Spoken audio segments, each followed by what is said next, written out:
Welcome to Tips and Tricks using Ableton Live 10. My name is Ariman from the Live Room. Live provides a lot of ways to be creative in drum programming. Today, let's take a look at how to make drums more interesting with multi-sampling.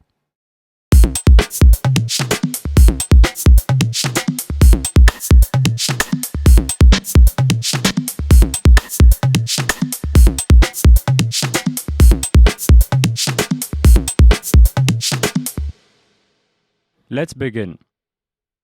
Open the browser and load a drum rack on an empty MIDI channel. Load 4 sampler devices on the drum rack pads and show the Zone tab. The Zone editor lets you map samples across the keyboard, velocity, and sample selector. For this example, we will be using the sample selector. Load kick drum samples of your choice in the Zones editor. For this example, I'll load 128 samples and scroll between them using the sample selector ruler. Right-click anywhere in the zone editor and distribute ranges equally to create separate zones for each sample. Now right-click on the sample select ruler and map it to macro 1.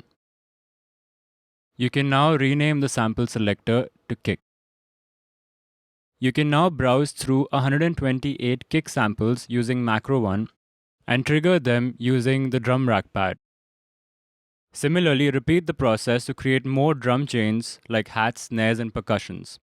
This is useful because you can have all your favorite samples within one drum rack for later use.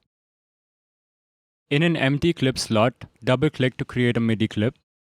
Now let's create a drum pattern.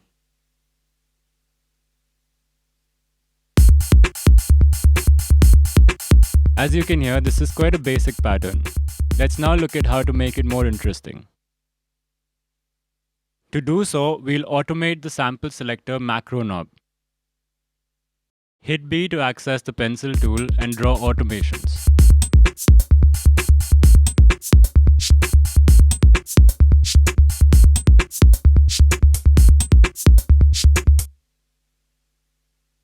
While the groove is playing, the automation changes the drum sounds, making the groove more dynamic. Every small change in automation yields a new result, so there's a lot of fun to be had.